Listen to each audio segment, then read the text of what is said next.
Now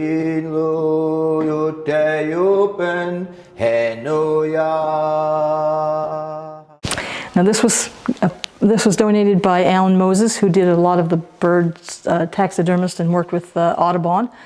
This is a beaded Passamaquoddy cap, and we have had we've had Micmac and Maliseet and everybody come here. It was a tradition to bring the bodies of the sons back to the mothers for burial, even though they married out of the tribes.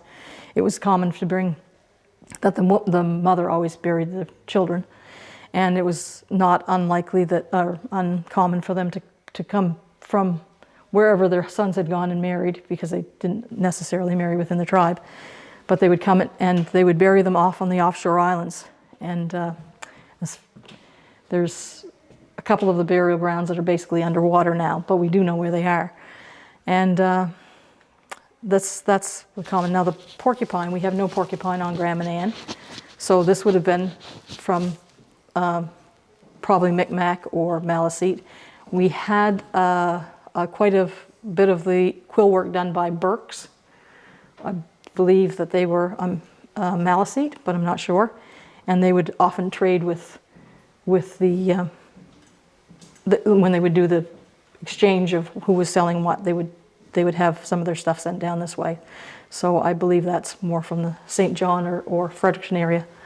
But they were all, you know, basically it could be from Canoes or the other reserves that were so here. That's a canoe made of porcupine quills. Yes. And then a practice canoe made out of birch bark. Yes.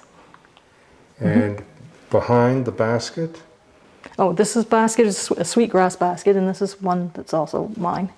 And it's just such a neat design. So you know, you kind of wonder who the artist is, and there's probably just the design itself was probably owned by that artist. And it's so unique and so, you know, fine work done in it.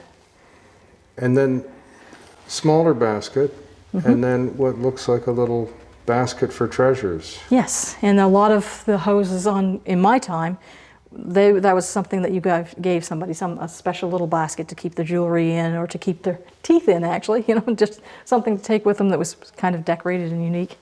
And would they have made those human figures in the canoe? Yes, probably they did. Yeah, there was quite common. There's three types of clay on the island that were very important to the Passamaquoddy, and one was a red clay, and I'm not exactly sure what it was used for, but at the head of King Street there's a silver clay, and that was known for bites, or for, I suppose nowadays it would be what they treat for rabies or something.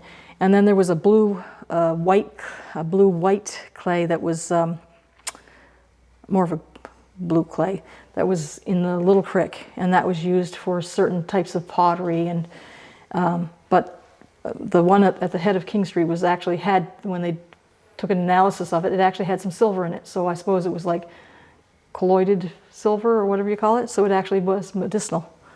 So